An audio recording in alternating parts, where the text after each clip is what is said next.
Walter Burt Adams was an artist, a painter.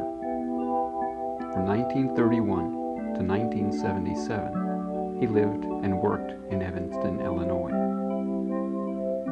Walter Adams' life was dedicated to his art, and through most of 5 decades, his art was devoted to his town, Evanston.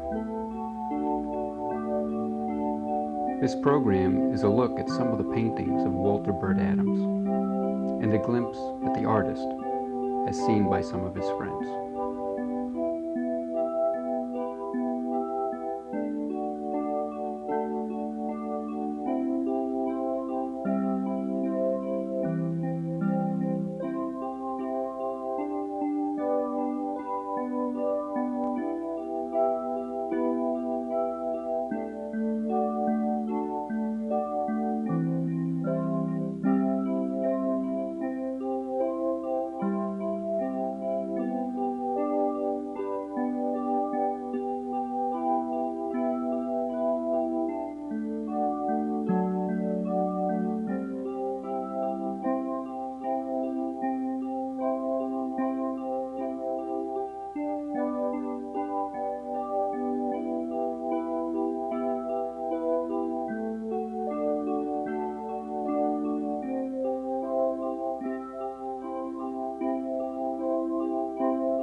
I think the most remarkable thing about Walter's work, and Walter himself, was his consistency. He set his mind on doing a certain type of presentation of painting which came out of himself, I think, and he stuck to it all his life. He never wavered.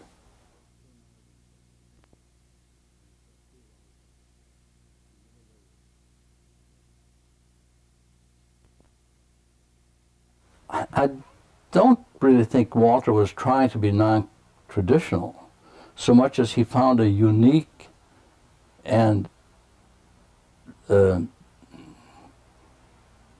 very unique way of presenting a subject. And I think really, rather than presenting a landscape, he was interested in presenting a painting. so that the compositions were something that he was really shooting for in order to get his painting to be acceptable to him. A strong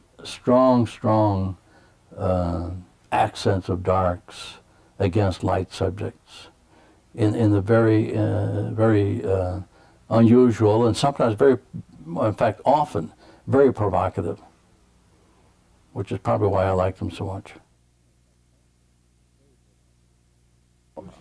I know he admitted being influenced by Edward Hopper. And in some of those early Evanston paintings, it was rather evident. And he also liked and knew Fairfield Porter very well. Fairfield Porter was born in Winnetka, I believe, and lived up there for some time until he moved east. And we bought his paint from Walter, and I know he influenced him in some ways. But other than that, I don't think that there was any strong influences. I have a feeling that this is the town that he liked and loved, and he wanted to paint Evanston. And it was in his thinking so rich with painting material, subject matter. And it's rather wonderful, I think, but peculiar in a way, that he should kind of focus in on the railroad tracks. You know, they're up above where hardly anyone sees them, the stations up there.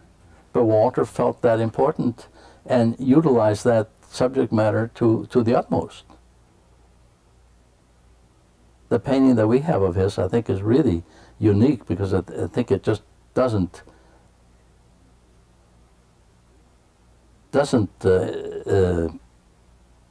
concur with any standard ideas of composition or subject matter.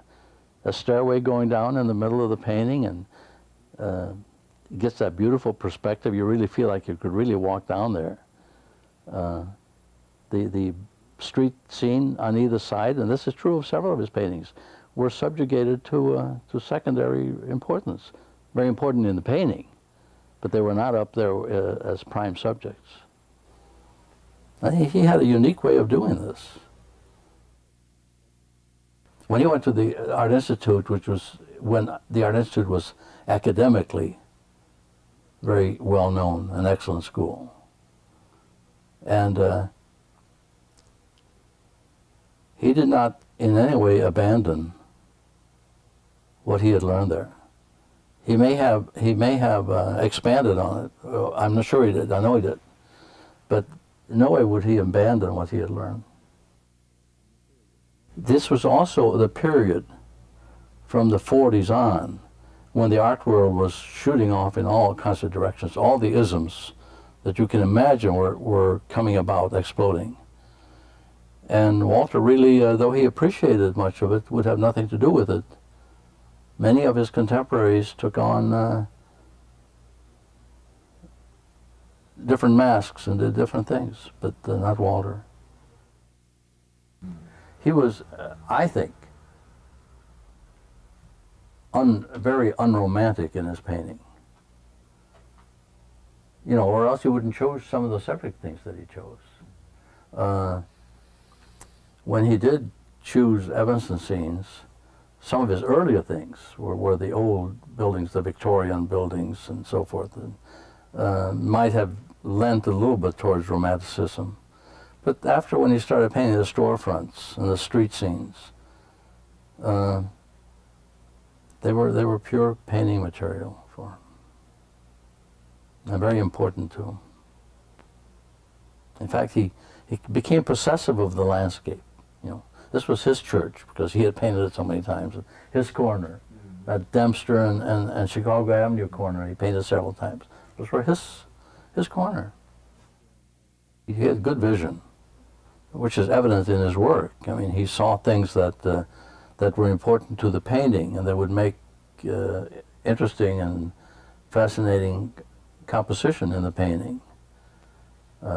Certainly the subject matter that he chose was not always very attractive, like that old theater being torn down, or the talk about the fire escape. You know, it's not poetic subject matters necessarily, but he was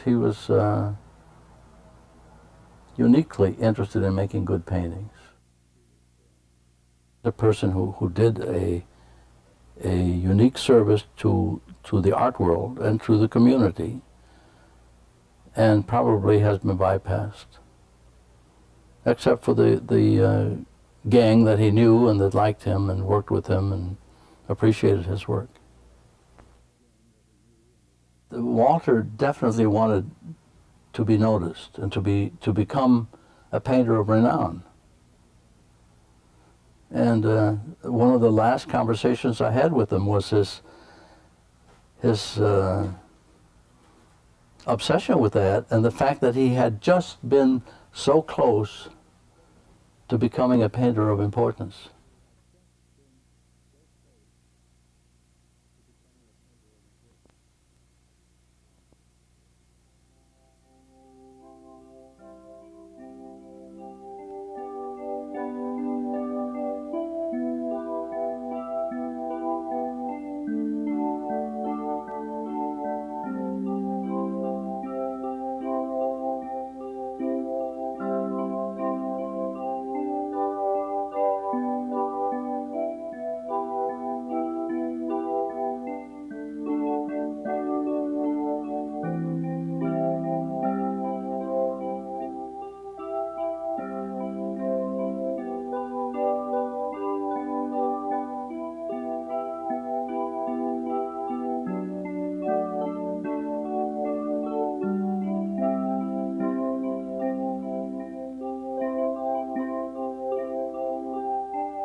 There's no sweet exaggerating the prettiness or anything like that.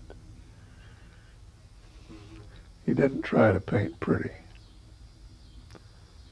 He tried to paint with strength and force what it was about.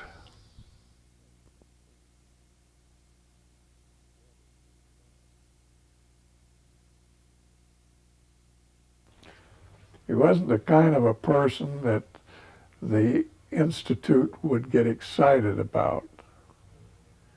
He was very quiet and to himself in his work. And they knew he was good, but they didn't know how good he was. I saw him start a painting, and it was so direct and so unusual. I saw what he was painting, but the light and the dark was so strong, I couldn't have started that way. And to me it was amazing. And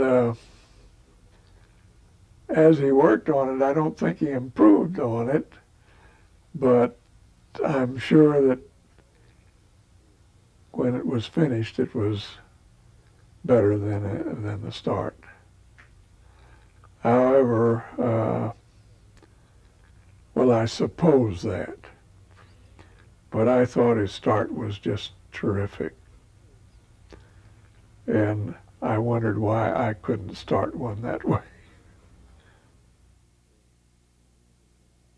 He found situations or views where it expressed what Evanston was like.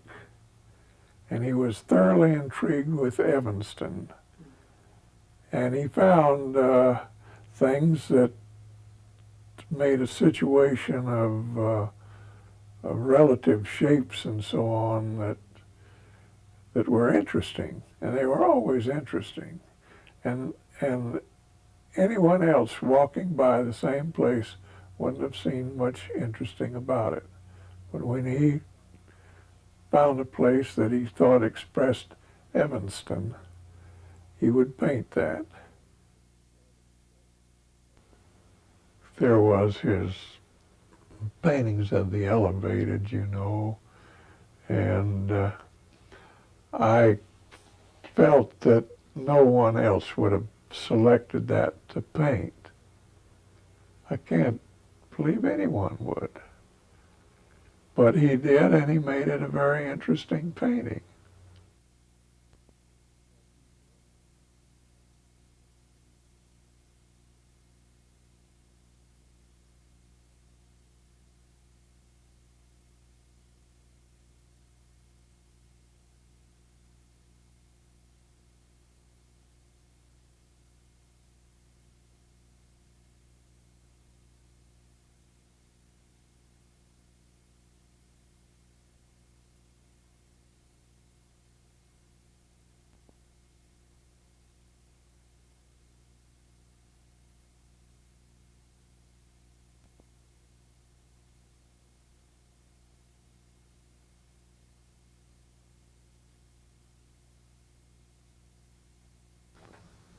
They'll hold up to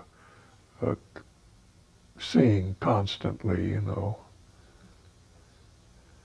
That's pretty much of a test of paintings. He wanted to be better than Hopper, of course. And if you talk to him, you'd find out he felt he was better than Hopper. He wasn't modest about his own abilities, never. He felt sure that he could do almost anything better than somebody else. We were watching on television right here one evening, and he was sitting there And we had a baseball game on the Cubs, and a good batter struck out. He said, I would have hit that pitch. And that's the way he was. I mean, that was his character, that he felt that he could do almost anything.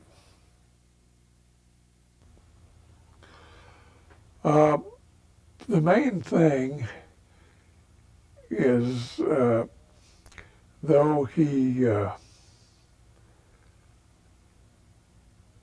emotions would make him make statements that you knew were exaggerated and not really true. Basically, I've never known anyone more honest than he was.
And he painted everything in Evanston you could think of. On the campus, he did several paintings up there and all around downtown, and then he got going on the railroad tracks and all the pictures of those. He liked big, heavy things to paint because it was the type of person he was. His personality was right there. His colors and everything were just, you'd know he wasn't a little fella if you didn't know him. He was really a great guy.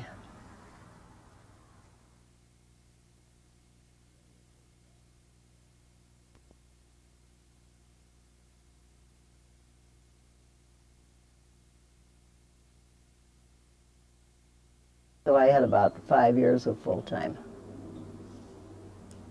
And that was every day, including Saturday. I went in 10 in the morning till 5 at night. And minimum wages were paid and never raised, no matter what. He was always polite till he got mad.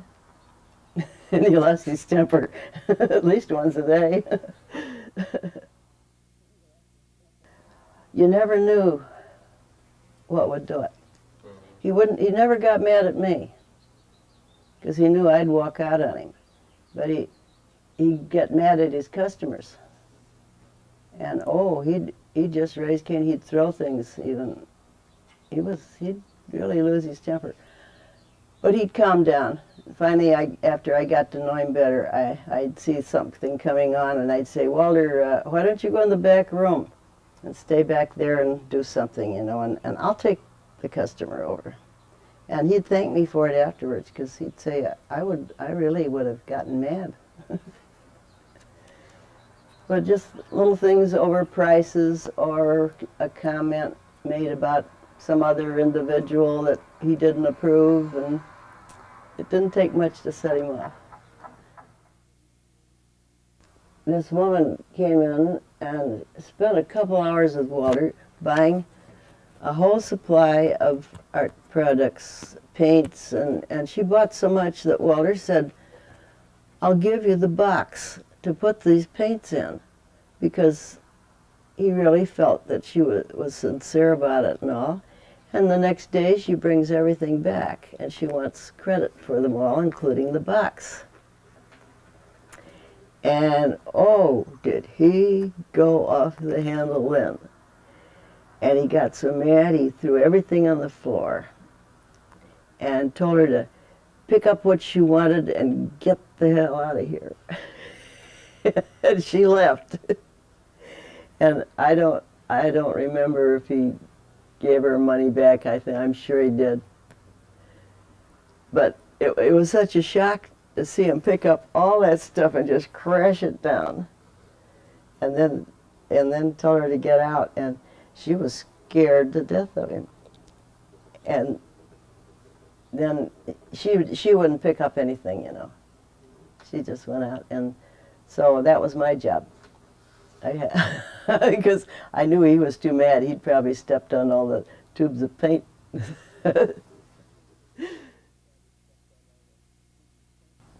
He was like a little boy. If he didn't get his own way, why, that was the end of it. But I think he wasn't any different than a lot of the great musicians and people that are from way back that are well known now. They all had their little funny ways and all, and it makes them interesting. And he was a very interesting man. He knew he was a good artist, and everybody else knew he was a good artist. So I think people came in just to see his paintings that he had around the store. Well, I like that one with the streetcar tracks in it. Well, I like that. I'll always remember that. One with the streetcar tracks in it. And my sister-in-law wanted to buy it, and they didn't have much money, and she says, well, Walter, I'll give you $300 for it. And Walter almost fainted. He says, $300? Why, Betty, that picture is worth thousands. She says, well, I guess I can't buy it then. And then, you know, she had no idea of what paintings were, and so, but he kept it all the time. He just liked it. It was one of his specials.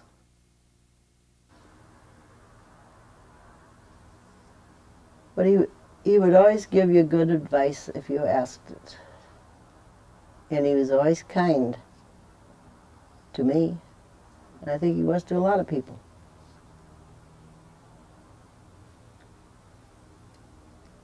So I know my husband died while I was working there, and boy, he was just perfect.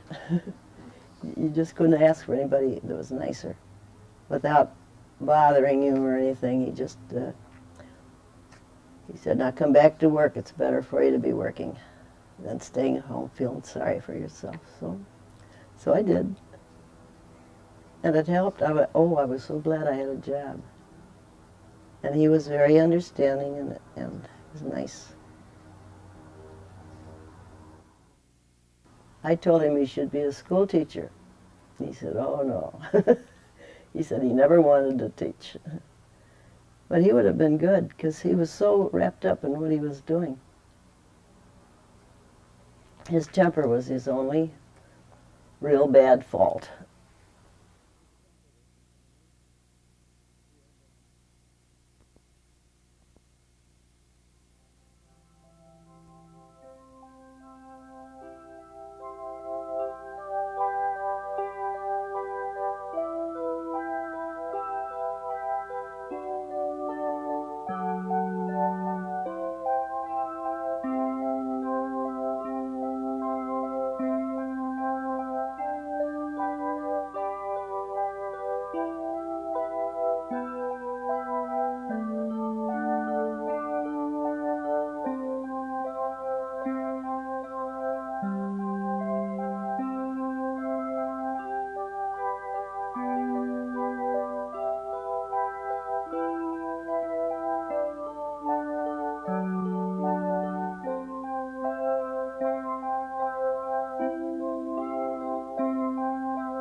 he'll be missed. I think that as time progresses, and probably the preservationists will do a great deal to create a stronger and stronger Burt Adams. And Evanston is very conscious about preservation, because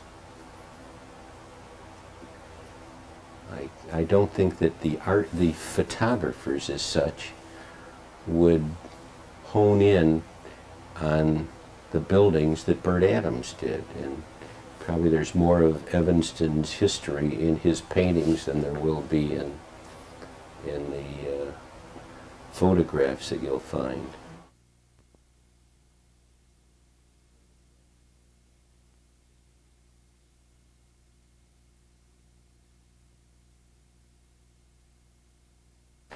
Many times I walk past Burt Adams' paint supply store on Chicago Avenue, and one day I was intrigued with a painting that he had in the window of the power plant at Northwestern University.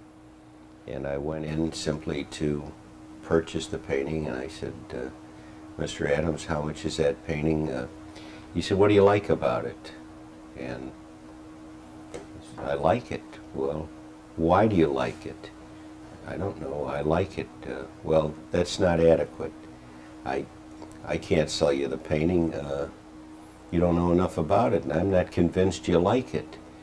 And people that have my paintings, I want them to love the work, much as he liked doing the paintings.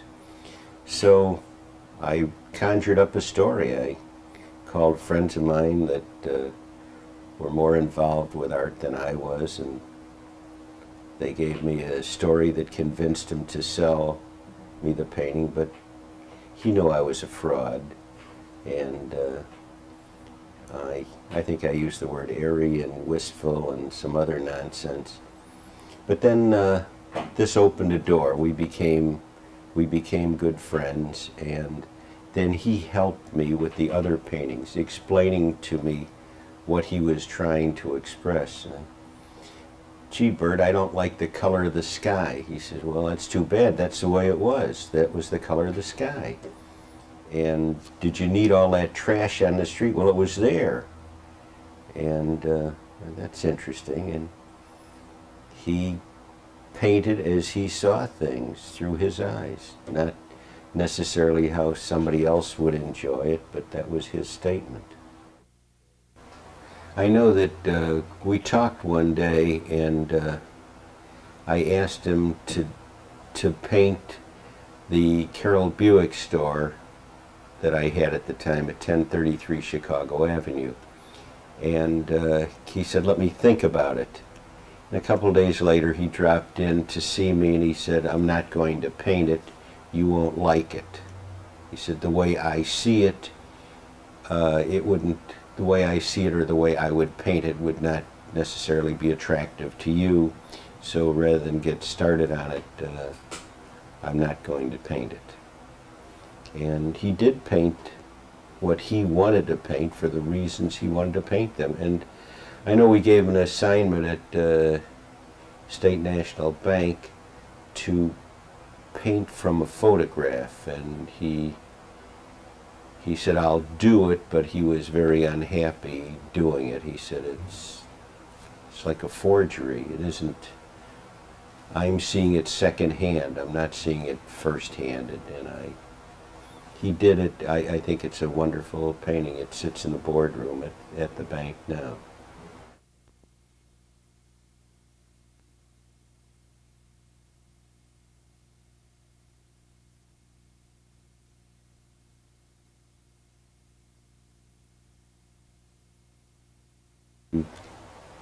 He made a difference, and he was different.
I think, you know, he was simply a good representational painter of a very interesting town in the 20th century.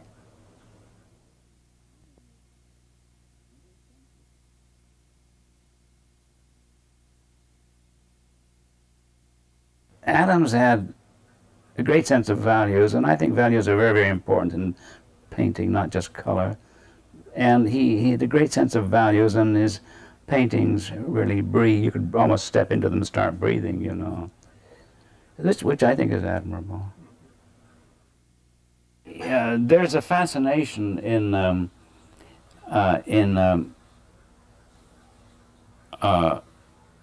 old homes in Evanston. Not necessarily, I don't mean barns, or that's overworked by the watercolorists anyway.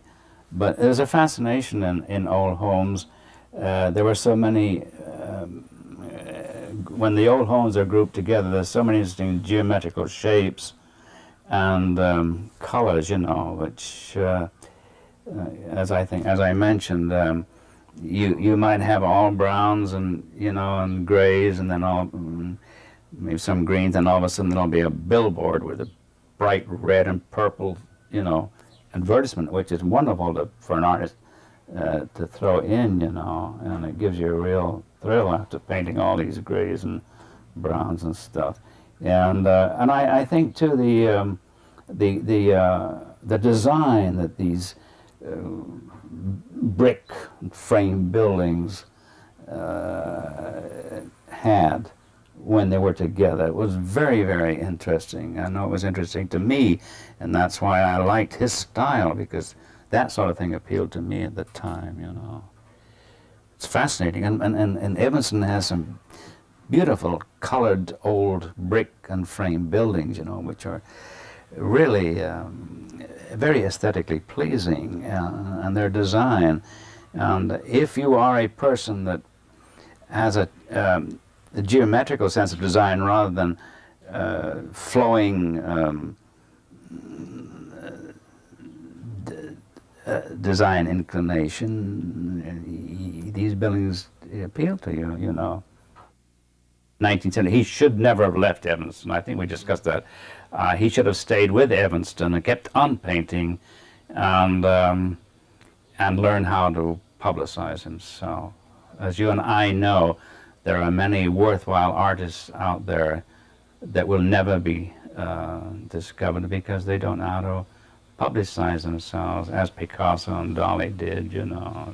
Prime examples of knowing how to make yourself known, you know. And I guess Titian, too, was a good businessman. A few people know that. And that was his great mistake, that when he left, the biggest mistake. And that is the way his friends feel, that it was a great mistake. And Adams was upset. He was always upset that the world never recognized him as he felt it should. You know, whether he was right there, I do not know. But this is the way he felt. But certainly didn't help by leaving the bloody town, you know. And, it was ridiculous because he was reaching his prime. Should have stayed. He would have done better work as he went along, and he still had years ahead of him. You know, at least 10 years ahead of him to be painting, you know. And I think he did a good job at Evanston. I mean, it's delightful to see that print of the old square, and, you know, even the last one, Nice Farewell, it's delightful to, and that Church Street building that he got in there is, you know, has great sentimental value. 636 Church, across from the library. Sad, sad. Who was it? Was it Monet on his deathbed said, "It's a shame, just as I'm learning to paint, I have to die," you know.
Walter was a gutter painter.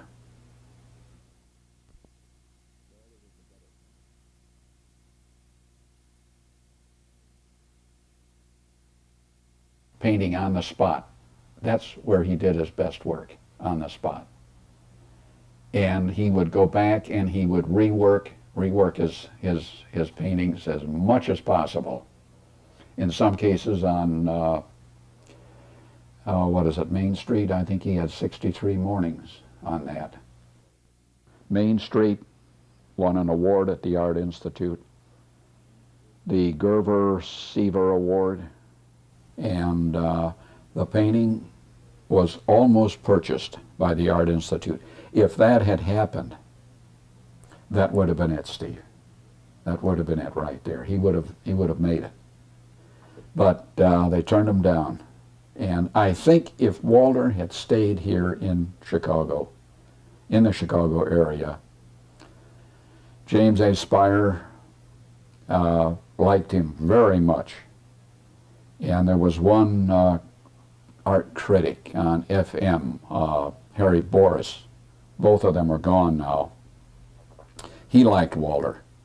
And I think if he had stayed here, why, something could have been done. But he blew it. He took off. I told him to stay. And he said, no, he said he's just not going to do it. Somebody chased him out. We won't get into that, but a friend of mine, Bill English, said that Walter is one of the best cement men he's ever seen. He does cement like nobody else can do it. And that's because he was on the spot and he could see all of that color. And it's spontaneous. You reach to that palette and you put that color down. You don't do that from a photograph. From a photograph, you're going to lose, 50 to 75% of your color. And so you create color. You go down and you try to eyeball this stuff. And nobody has total recall. You come home and you think, gee, now, what was that color again? But it still comes back to me that I want to break it up like Walter did.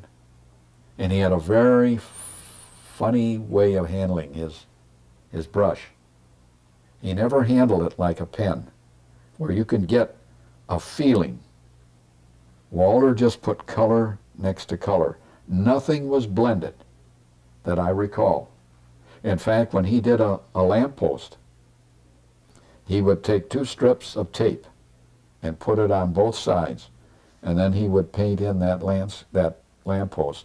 Then he'd peel the tape off, and of course that left a hard edge.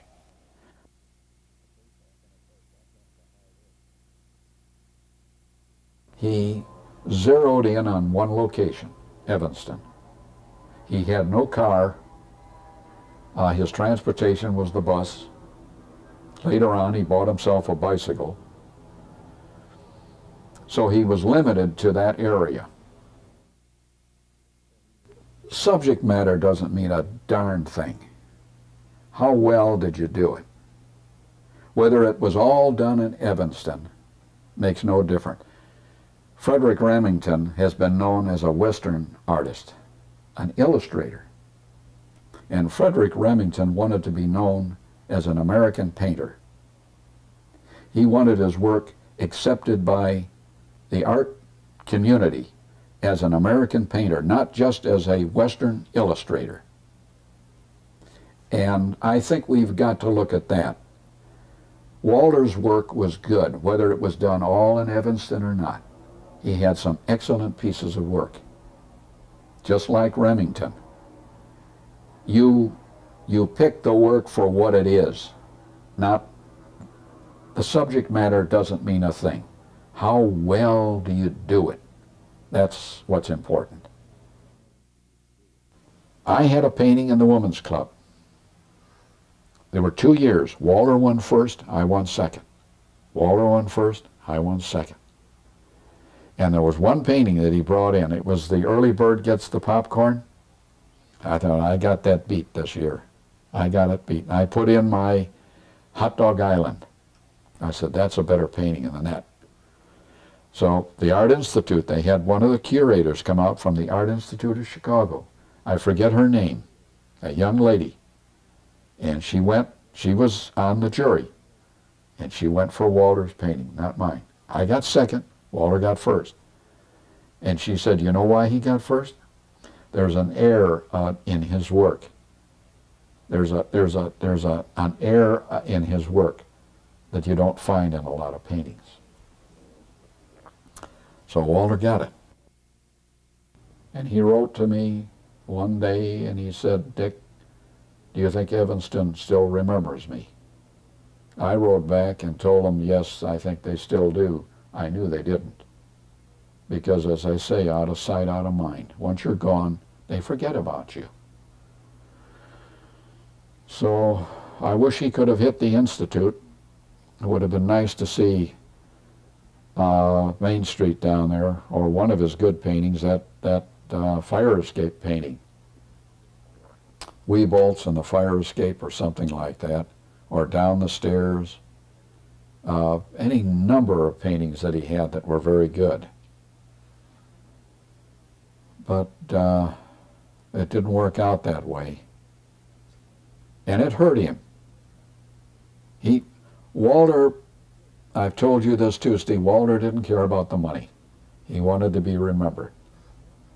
He wanted to be recognized as one of the best. Boy, when he worked on the spot, that was it. That was his forte right there. And it's all come to a stop now. You're not going to get any more.